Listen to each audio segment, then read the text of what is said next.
In this episode, Logan and I will be discussing some practical steps to help you become a better encourager. We'll also be diving into some simple things you can do today, as well as those big, hard-hitting things you can do to be there for somebody.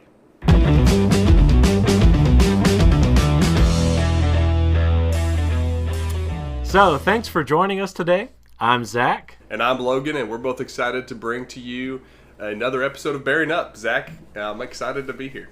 Yeah, me too. Now, Election Day is just a couple of days away, and I wanted to talk to you about that, Logan. Right. I know some people have already voted.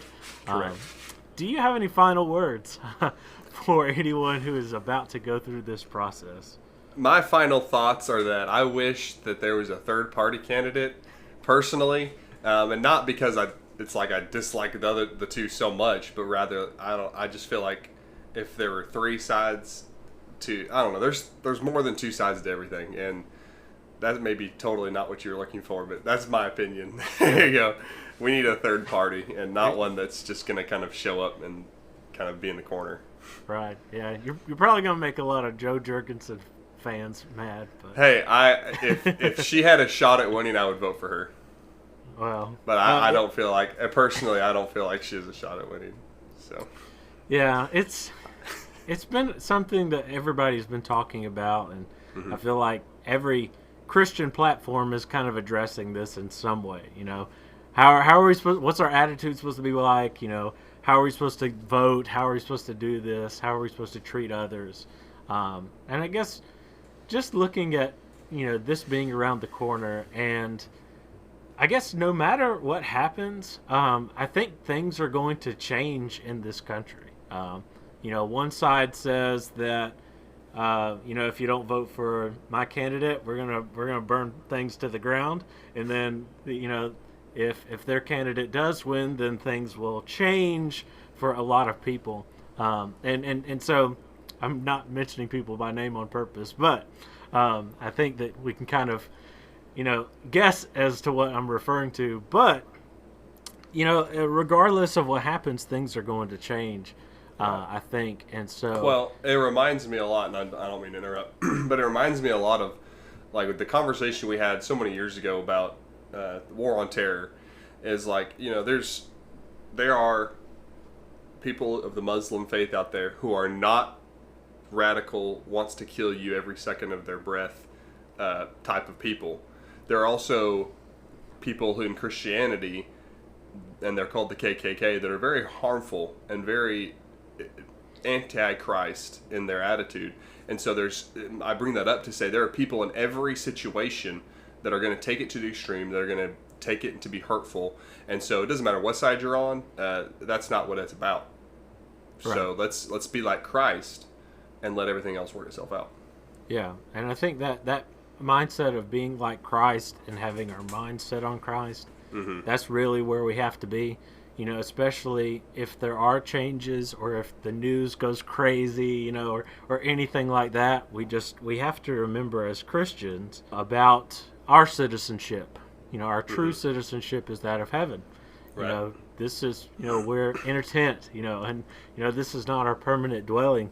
And so when we talk about putting our faith in something or putting our trust in something, we first and foremost always must trust God, regardless of what the outcome is.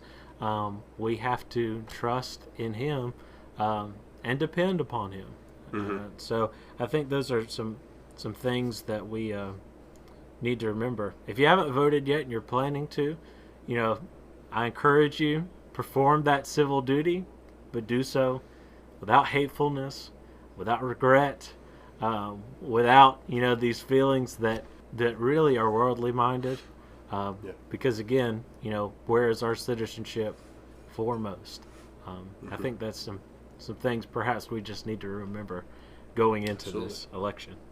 Jesus talks about give to Caesar what is Caesar's, and he's basically telling his disciples, everybody listening, it doesn't really matter. This little dollar bill here, this coin, it's going to be burned up eventually, and so where are you storing your treasure? And unfortunately, during election season, a lot of people store up their treasure on earth. Right. And I think that we need to make sure we encourage each other to like be focused on things above. Well, let's go ahead and get into our recommendations. Logan, would you like to share yours first? Absolutely. I'm going to take and go with one of my favorite authors. His name is Francis Chan. You may know of him. Zach, I don't know. I don't think we've even talked about any of his works. But this one is called Multiply. And it's called Multiply, Disciples Making Disciples. And the first part of it is really talking about, what is a disciple? Are we really disciples? Looking inward, are we disciples? And if we are disciples, if we meet that definition, are we making other disciples? Because that's actually part of the definition of discipleship, is continuing to make other disciples. And a lot of times we just like to do our checklist. And yeah, I'm going to church, and yeah, I'm being a good person. Yeah, hey, I gave to the church and all this stuff. But what does true discipleship mean? So it's a really good book, and I think that ties in really well with what we kind of just talked about. Where are we as far as our relationship with God, but more extensively other people, because the church and really the people in the world, because we're all made in His image. We're extensions of God. Yeah, and being those extensions, we're doing His work, so that's a big part of this podcast is not encouraging people just to make you feel good. Right. We are trying to bear up so that we can accomplish this work together. Absolutely. I haven't actually figured out how many, hundreds of miles we are apart from each other, Logan. But we are, but we're still, in a way, we are working together. Right. And in our separate worlds and beyond this podcast, we're working for the kingdom, united in that way.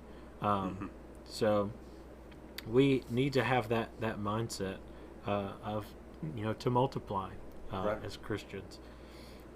The book that I want to share, I have a funny story that comes with it that I want to share. And so in college, one of our professors, I guess he was teaching our critical introduction to the New Testament class. So I think Logan knows who I'm talking about. But he decided to take a few days and just he was cleaning out his library, and he was bringing books to the class to share with whoever wanted one. And so what he was doing was he'd hold up a book, say the title, and the first hand that he saw, he would give that person the book. So he was just handing out these books from his library, and he holds up this one. All of these hands are going up like immediately, and people are getting these faster than everybody else. But then he holds up this book, and it's called Bedside Manners, A Practical Guide to Visiting the Ill. He holds this up, and nobody raised their hands. And I was just like, well, I'll take it. And so I went up there and I grabbed the book, and I just kind of noticed there was a couple snickers as I was going by. People were kind of laughing that I picked this book. And I guess when you are going to school for ministry, you kind of just assume, well, that's something that you have. That's something that, bedside manners. But I want to say this is probably one of the most helpful books for me as a minister, because it talks about how you approach somebody who is in the hospital. Right. How do you talk? What do you say? How do you talk to a terminally ill child? How do you handle those situations that are so difficult, and they just are so intimidating? And so just kind of showing how you can be there for someone, the things that you should say, the things that you should avoid. And so I think that it's been very helpful for me. A lot of people they have that difficulty. They don't visit anyone. They don't call anyone, members of their congregation that are suffering, friends, loved ones that they have that are suffering. They don't know what to say, so they don't ever encourage. They don't lift up others. So it's a great book. We're going to be talking about it a little bit as we kind of go through this. I have a quote I want to share later. Awesome. But yeah, it's called Bedside Manners, by Katie Maxwell. I have the Kindle version of this too, so you can get it on Kindle as well. Have you really read a book if you haven't read it on Kindle? That's the real question. I used to not like Kindle stuff. I'm like, read from a device, not paper, but that's kind of changed in the past couple years. Anyway, Logan and I are going to be discussing today some practical steps to help us and you become better encouragers. I love the fact that we've been talking so much about how we can be encouraged, what encouragement means. I think about the first episode that we had about Barnabas and what it means to be an encourager.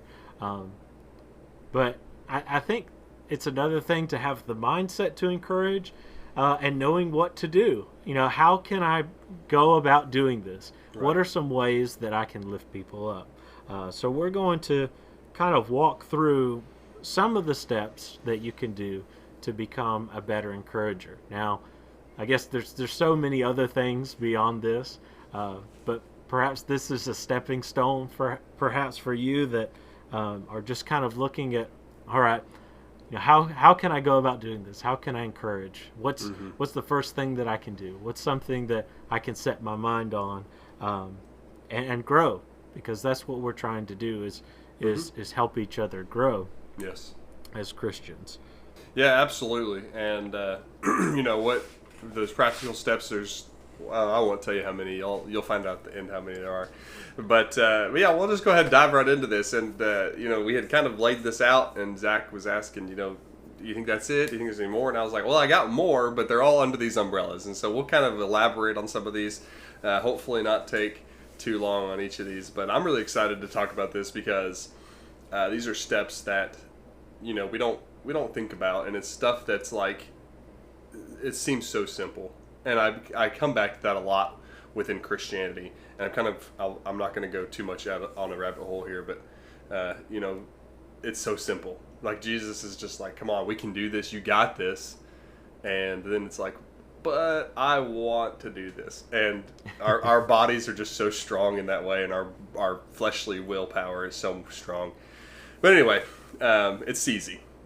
But the first thing we can do is kind of cultivate a mindset of encouragement. And I guess if I were to simplify that, it would be you have to want to do it. If a farmer's going to cultivate his ground, he's going to prepare it for crops, he's going to get this thing ready, you have to prepare yourself to be an encourager.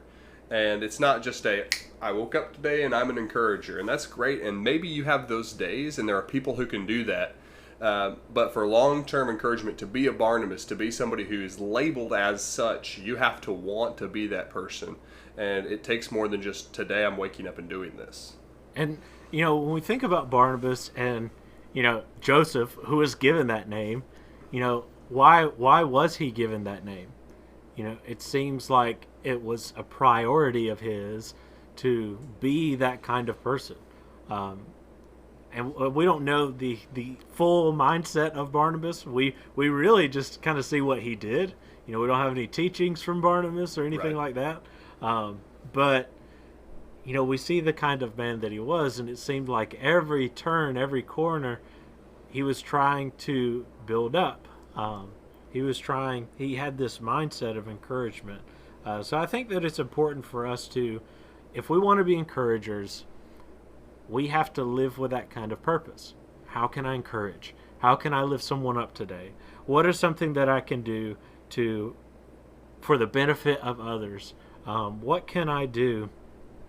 And I think that we can learn this best, not just from Barnabas, but from Jesus and the rest of the apostles as well. Look to their example. Like you said, Logan, you have to grow. You're cultivating. That means that we are, you're preparing for this work. And so kind of developing that mindset. I think oftentimes we live life with these blinders on. But when we remove those blinders, we see a lot of opportunities where we can build someone up. The way Jesus handled the woman at the well, to me, is the perfect example of encouragement. And maybe there's others that are just as good, if not better. But that's the one that always has come to my mind. And the way he handled her with such love and such grace. If anybody has the right to say, stop it, you're sinning, it's Jesus. But that's not how he handles it. He encourages her. He shows her love. And I don't think we think of that instance as encouragement a lot, but it really is because of what he did. And she went from hiding, being by herself, trying to go get water, to blowing the trumpet at the front of the parade for Jesus in this Samaritan town. I mean, she was literally hiding, and her interaction with Jesus brought her to the front, and it wasn't in a look at me kind of way, but look at him kind of way. Right. And, speaking on that, there's a lot of other examples, too, that kind of go along with that idea.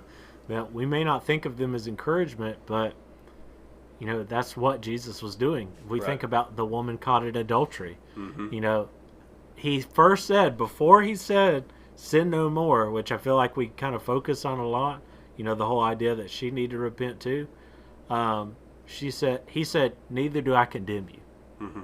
I'm not going to take this offense that you've done, and I'm not going to blow it out of proportion. I'm not going to judge you because of that. Now go on your way. Yep. And think about Peter after he denied Christ, and he was talking about, feed my lambs. Do you love me? Feed my lambs. Even in that kind of situation, that was for Peter to grow, for Peter to realize some things that were very important after the resurrection of Christ. The next step we want to talk about is developing a bedside manner. And there's a reason why it's called a bedside manner, because oftentimes it's when somebody is isolated through sickness or illness in some way, they're in a bed. And oftentimes we may not feel like regular members of the church that's really our responsibility. That's just what the preacher does or what the elders do. But that's something I think that, the rest of the church really ought to be involved in. The brotherly kindness that the Bible talks about, that relationship that we have with each other as the family of God, I think it's very clear that we have a responsibility to each other to care for, to build up, to encourage. When Jesus in Matthew chapter 25 talks about the sheep and the goats, and he says, those on his right, the sheep, he says, you visited me when I was sick and in prison. You cared for me when I needed food, when I needed clothing. And those on the left, those that he said, depart from me, they didn't do any of those things. They didn't help others. They didn't visit the sick. They didn't do those kinds of things. And so in that way, Jesus kind of describes that responsibility. But it's so important for us to be able to develop this kind of bedside manner, to know how to handle these kinds of situations.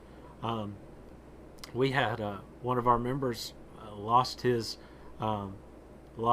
dad this year, and he's not a very talkative person. He doesn't really say a whole lot. He's just kind of a quiet spirit. And I'm introverted, and so I'm really introspective. I'm not very talkative myself, except for when I'm prepared. When I'm doing stuff like this, I can. So I really, just didn't know what to say at sometimes, but I was present. I was there with him. I stood with him. I, prayed with him, did other things like that, and it's not necessarily knowing what to say. But just going. And the only way to get better at this is to get out of your comfort zone. Katie Maxwell said in her book, often people say, I don't know what to do, or I don't know what to say, or I don't know how I could help. Granted, visiting a sick friend can be tough, but fear of doing the wrong thing should never keep you from visiting. It's important that you maintain that relationship throughout an illness or injury. Sticking by a loved one during these times will result and a lot of personal growth for both of you. I think that's so important. What's in the middle of that phrase? Really fearing that you're going to say the wrong thing, that should never prevent you from visiting, from doing something, from calling somebody. You know, if you're afraid to do it and you don't end up doing it, then what kind of encouragement have you been to that person? Maybe nobody else has stepped up and you had this idea of, I'm going to encourage them, but I really don't know what to say. And, and then, some people, they never get a call. Mm-hmm. They never get somebody to visit. Perhaps they just have a few people that want to, but they really don't know what to say. And so I think we have to understand that we have to be proactive in developing that ability. Well, a lot of this, first of all, I'll say this is probably, of all the steps we have today, this is probably the hardest for me. I don't like hospitals. I don't think I've been to the doctor in about 5 years, but it's not easy. But the thing I had to learn was that this takes humility. It's not about me. It is so much about the other person that you don't have to say anything. That you can walk in and say, "Hey, I love you," and that's enough. And I think that we get this idea in our head, and I guess this is what I had, that I'm gonna have to go in, I'm gonna have a conversation with this person, and my biggest fear in the world is going in and seeing somebody who's terminally ill or something seriously wrong, and me saying, "How are you doing?" And like, that is terrible bedside manner, but it's like this huge fear of mine, and I'm pretty sure I've probably done it, but it's a huge presence thing. It has nothing to do with the words that come out of your mouth, and I'm pretty sure we've talked about this, Zach, in previous episodes, that encouragement is there's a silent side to it, and I think that this falls squarely into that. I think of another quote, and I don't know who to attribute this to, but people won't remember what you said. They'll remember what you do. Right. People will not remember what you said when you walked up to them and they're standing in front of the casket of their loved one. They won't remember the words that you said, but they will remember that you were there. They will remember that you came up, and that you hugged them, you shook their hand, So, I mean, people will remember that stuff. It's a skill that we have to develop, and I think it's one that not just preachers and ministers or elders need to develop. Of course they do, but I think every Christian needs to develop this in some way. Absolutely. And I mean, it's just a matter of, I think bedside manner could be something as simple as a card. Because especially right now, like, we live in a world right now where you can't even get into the hospital, even if you're related to them. And so that can be as simple as a phone call or a card. Sometimes those even go further. All right. And so the number 3 step that we're going to talk about today is understanding the impact of the minimal. Those little tiny things, kind of like the cards we just referenced. When it comes to encouragement, the devil is in the details. And I know that, we're talking about the devil now all of a sudden, but that's the truth. I mean, it's the littler the thing, the more impactful it'll be. 2 examples I have around the top of my head of this is like your windshield wiper. You don't realize you need it until it's pouring down rain. I mean, your windshield wiper is the most important piece in your car if it's pouring down rain. Me and my wife just bought this house, and we're still in the process of remodeling some of it, and I did not realize how much caulking needed to be done on the trim to make it look good. And nobody realizes that until you're the one with the caulk gun running it up and down, trying to get every little seam right, trying to get every little detail right. And so it's so detail-oriented. That's what encouragement is surrounded by, and it's the base of it. Yeah, and it's the small things, I think, that make such a bigger impact than what we might think as encouragers. Right. When you send somebody a card, you may not feel like you've done very much. You just might have felt like, well, I wrote my name on this.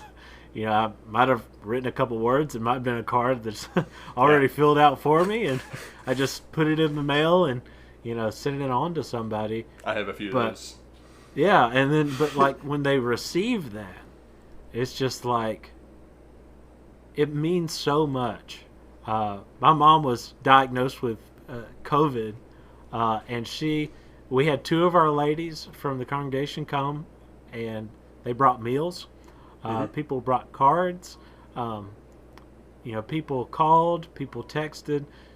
Mom really didn't know what to do. There were like 100 people trying to, ask questions about COVID, but they were also encouraging her and building her up. And she said, "I don't think I've ever felt, in a time of sickness, this much love." And really, it was just people. They sent cards. They made a meal. Did those kinds of things. A few weeks ago, one of our church ladies, she was dropping off something at the building, and she had made cookies, and she brought me some. And, like, that was just huge to me. That was huge to me. And to her, it was no big deal. She probably made some, and just decided, well, I'll take him some too, But she had no idea the impact that made. Just to have, it was like 5 cookies. But it's a huge deal. It's a big deal to me. And maybe it's a bigger deal to others than some. But, receiving a phone call, "Hey, I missed you on Sunday." "Hey, how are you doing? I know you've been going through this." And, sometimes things are difficult to talk about. But, just the fact that you show somebody in a minuscule kind of way that you care about them, we need to understand the impact of these minimal things. When we understand how it makes us feel when we receive that, I feel like oftentimes that might help us or lead us to want to do that for others too. I have an envelope. It's a big manila envelope, and it's right over there in one of those boxes. I don't know which one, but it is full. And I mean, like, I don't know how much more I can get in there of encouragement cards, or even cards that people have written me that I just took to heart and found encouraging. And I haven't broke it out recently, but every so often I'll break it out and just read a few. And I bet all of those people in there think that I either threw it away or don't have it. But if I called them by name, they would probably remember writing it. Some of them are from junior high. Some of them are from as early as just a few years ago. But that's how long I've had it. And to think that those people had that effect on me, and they were just writing. And it was probably a bunch, especially the ones from junior high, were just like mass cards that somebody wrote out all together. But I remember one specifically from one of my friends in junior high, and he was like, "Logan, you're such a great friend." And it was way more than that, but that's what I remember, and it was like such an encouragement to me at that time, that I keep it because it's something that boosts my heart up. Yeah, and that was more than 10 years ago too. Oh, it's a long. I mean, some of them are old, man. So I don't know how the ink is still on some of them, but yeah, it's a long. I mean, some of them are really old, but that's the impact that a kind word can have. Unfortunately, a negative word can have an even greater impact and a deeper psychological impact. But that's why encouraging is so important, because of all the negativity that as Christians we need to be trying to cancel out of people's minds. Yeah. And that starts in the little things. That starts in, how can I make this person feel good today? And as somebody who works in a secular job right now, that's something I really have to keep in the forefront of my mind, is every person that comes in there is valuable, and some of them come in really grumpy because their lawnmower does not work, and they're mad at me.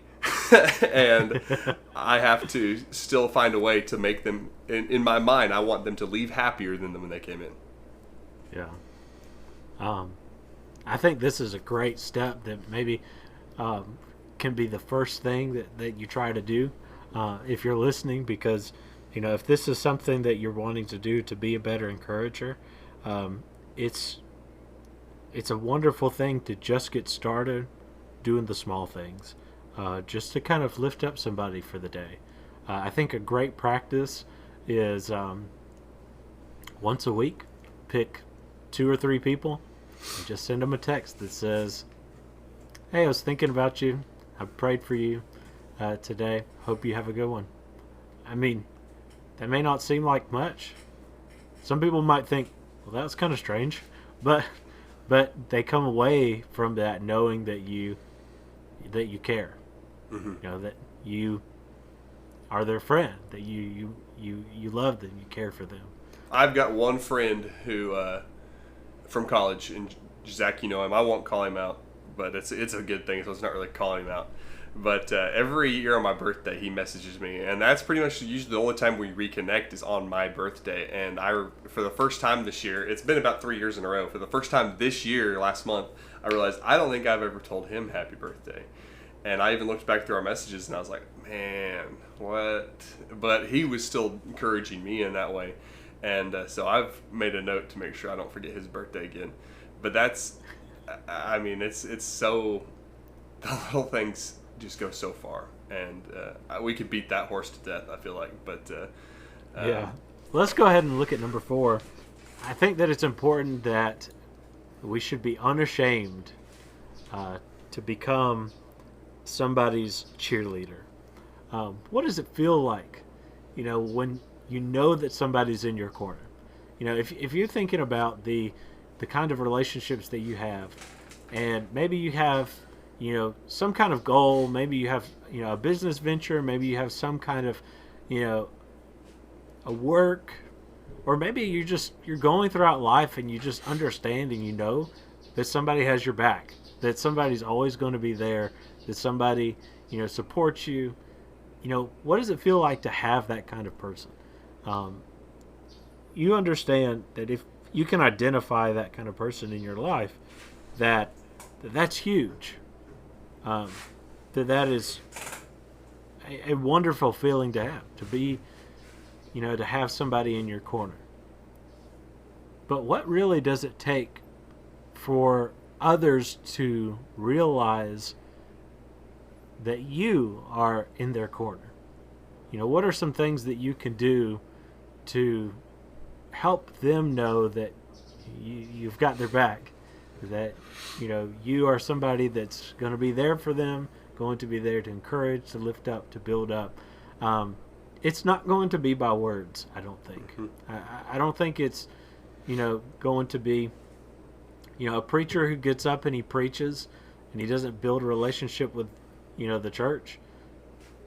I don't feel like a lot of the members there believe truly that he's in their corner. It's a person who's involved. I think a great way to show somebody that you care, to be their kind of cheerleader in a way, is just to be present. Are they graduating? Can you be at that graduation? Is it possible to attend that? Are they doing something obscure, some kind of achievement, some kind of award? Are they a nurse that's has their pinning, their special ceremony that when they become a nurse? Are you can you go to that? Can you attend those kinds of things? Someone who has a baseball game, a concert. Of course, a lot of these things we might think about those who are younger, but there's a lot of things that we can do to encourage people with our presence. And I think that it's important for us not to ask the question, is this weird, or am I going too far? Would it be strange if I was there at this kind of thing? I don't think we should ask those kinds of questions, because us being there can make a huge difference. I think instead of asking, is this too much? We should be asking, am I doing enough? Am I doing enough to show somebody that they have my full support in life? They have my full support as a brother or as a sister in Christ. I'm going to, be there for them. I think that's kind of a deeper level of encouragement. It's a deeper level of, building relationship with others, One thing that I tried to do, and I try to do it here too, is, I want to get the schedules of the kids that, play sports. I went to almost every single soccer game for our kids at the last work that I went to, that I was involved in. We've got kids here that play baseball and stuff like that. I want to go to those games. I want to support them, not just to support the kids, but to support the parents.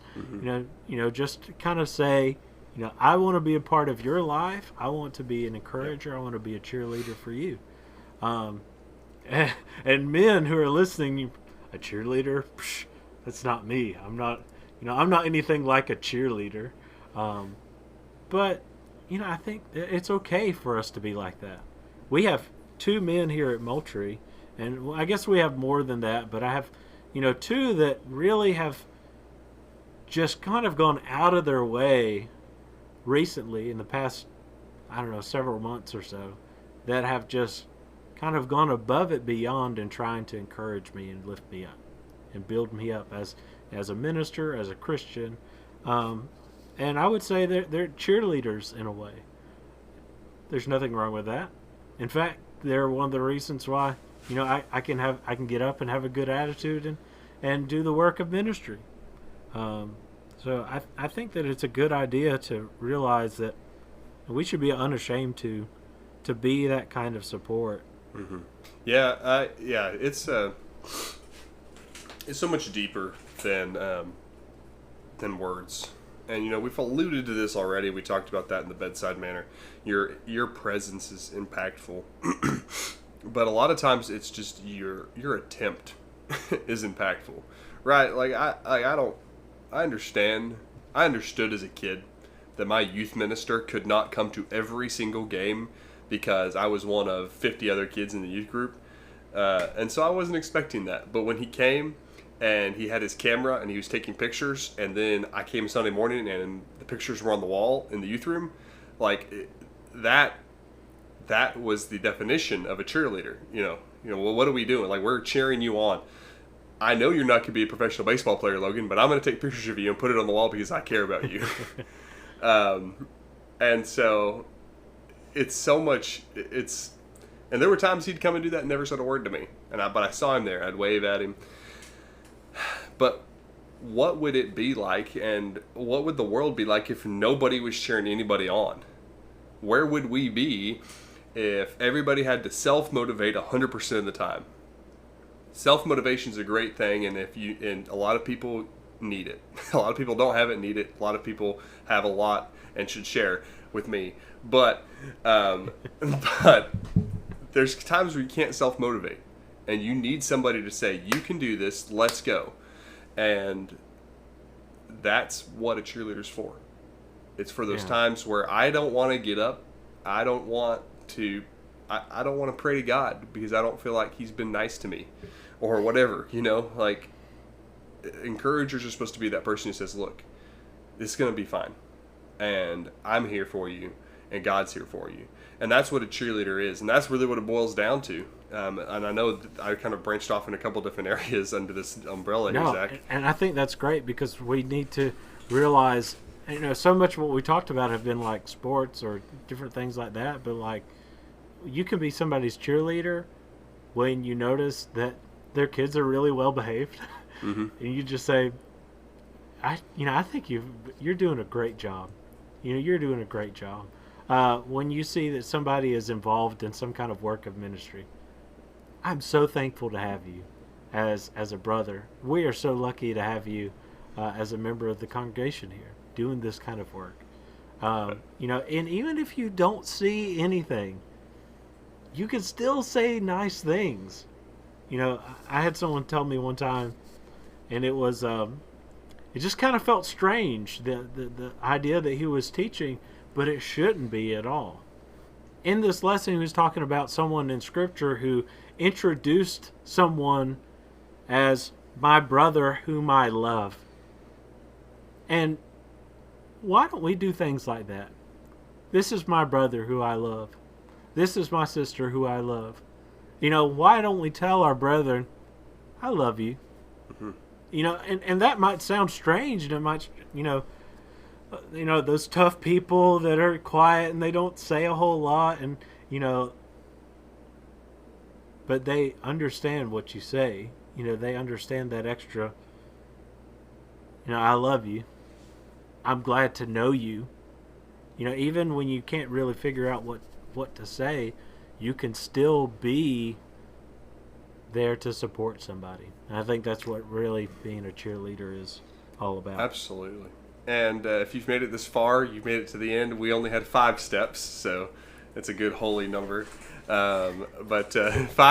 Step number 5, to become a better encourager. And this isn't the end. Let me make sure we get that clear, that that's not the end all be all, but it's more on a personal level. Kind of we come in full circle. We started on a personal level, and now we're back to a personal level, and it's engage deliberately on your study and your training.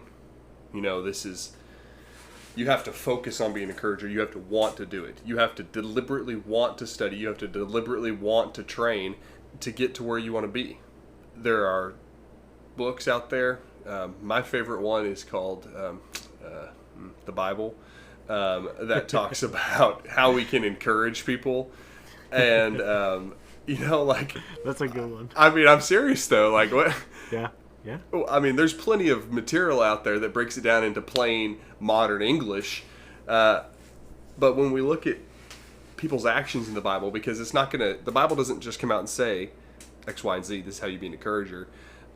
We look at people's actions. Who are the encouragers? What does Barnabas do? What does Jesus do? You have to read between the lines. You have to be smart to read the Bible, but you also have to be childlike. And those are two different things. But childlike does not mean dumb. Yeah. Sometimes it does. But you have to be humble, but you also have to understand that I've got to read a little bit between the lines, that Barnabas is called the encourager, and that's all we see. That it stops right there. Why doesn't he ever tell me how to be an encourager? Well, it's because we've got to look at his actions. The Bible doesn't call him an son of encouragement just because. Let's study. What does he do? What does Jesus do? And we talked about this a little bit too. There's a deliberacy. Is that a word? Deliberacy? I'm sure somebody will tell me. Probably my grandmother. Has to be a deliberate steps to be taken as far as, how am I an encourager? Because you can be somebody who just talks, and I'm one of them. But sometimes I talk myself into a corner, and I'm no longer encouraging, I'm just saying words. And so how am I continually being an encourager? And it's keeping one foot with God and one foot in the Word. Yeah, I agree with that. And there's, like you said, we turn to the Bible. That should be our primary place. But then there are other good resources. There are some other things, and they kind of, one reason why I like this book too is it's very scripturally based. There's even a reference in the back of all the scriptural references that are taken throughout this book. So heavily leaning upon that. I'm going to plug a good friend and minister, and I'm not really sure if he's scheduling any of these right now, but Michael Whitworth does a seminar, and it's just a grief seminar. Mm-hmm. And he came and he did this here at Moultrie, but kind of walking through the stages of grief, and not necessarily like, this is step 1, this is step 2, right. Those kinds of things, because grief works different for different people, and you experience, depression in different stages, and anger in different stages, and different things like that. But even beyond that, it's kind of helping people to understand how to process those things, and even more so, how do you help somebody who is suffering, who is going through, grief? And so I wanted to plug that. And I think another great thing that you can do is just have conversations with people. If you're wondering how you can encourage, to be somebody, to be active, to be somebody who builds somebody up, because the church desperately needs those kinds of people. Yeah. The church needs people to say, what can I do to help?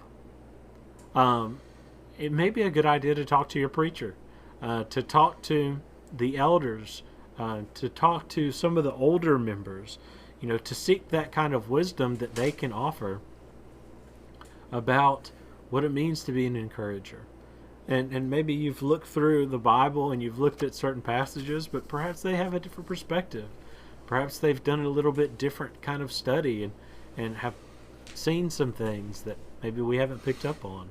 So I think it's just important that if we're going to be deliberate about studying and training in encouragement, then we need to consult some sources. We need to look at, those who are wise and have that kind of understanding, and those that might be able to help with that.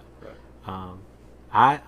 I'm not afraid to say I look to Logan to help me be a better encourager.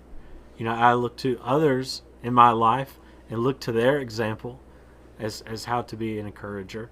And so it just takes, and you're right, it kind of goes back to the very first step about cultivating the mindset. Mm-hmm. We just have to be deliberate. It's so easy to do nothing. It's so easy to just, maybe throw out a word when everybody else is. But so much of encouragement is being a step above and being Christ-like. And I feel like I'm a broken record because of how simple it is, Yeah. But at the same time, I look at myself in the mirror and I'm like, you're not as good of an encourager as you should be, or as you could be. So how am I getting better daily? And that's that I've got to cultivate. I've got to be deliberate. Yeah. And, none of these things are groundbreaking. Right. None of these things that we've talked about are, things that you probably haven't ever heard before. But it just takes mentioning that, we have to have some intention behind it. We have to, be purposeful about being an encourager. Doing those little things, being there for somebody. We've all heard this stuff before. Oh, yeah. But it takes stepping up. And when we don't do anything, I think, and I know I've already brought this up, Matthew chapter 25, the kind of people Right. that are going to enter heaven versus those who will not are the kind of people that do more than just, I carry my Bible with me and I do, what I think I ought to, and, I believe all the right things. It takes servants. It takes, Jesus was a servant. He calls us to be disciples, to be true disciples. And so we follow him. We are servants too. So we have to be intentional about that. We have Absolutely. to step up. And I hope that this conversation has been helpful, because, we just need that extra boost. It's been helpful to me to be able to talk to you, Logan, about this. I'm very thankful that we've had this conversation and that you who are listening have been able to join us for this as well. Logan, why don't you lead us in a prayer and we'll sort of wrap things up. Yeah. Dear God, thank you for today, and I thank you so much for this opportunity we could talk and just discuss how we can be better people, more Christ-like to our brothers and sisters. Help us as we go from here to grow daily and to cultivate our lives and be deliberate with who we want to be. It's in Christ's name. Amen. Amen. Thanks for watching, everyone. Thank you for joining us on this episode of Bearing Up, whether you're watching or listening. Today we're brought to you by the Ministry League Network. Whether you're familiar with it or not, the Ministry League Network is a really cool app, and there's a lot of goes into it. There's so many resources for ministers and Christians of all walks. Download their app, the Ministry League, or just go to ministryleague.com and look at all their resources and all the kinds of things they have on there. And also, you can check us out on YouTube, Facebook. Please subscribe, follow us on those things. Also, look at Apple Podcast and Spotify as well. Whether you're, watching or listening, we love having you as a part of this program to support us and so we can encourage you. If you know a young minister or really anybody who needs encouragement, let us know, and we will try to send them some encouragement as well, or maybe even have them on the podcast. Just send us suggestions at bearingup.podcast@gmail.com or private message us on Facebook or any of our social media. Finally, if you'd like for us to have a Q&A session, send us a message, an email, whatever it may be with your questions. Comment below. We'd love to have one of those episodes. And thanks again for joining us. Thanks for watching.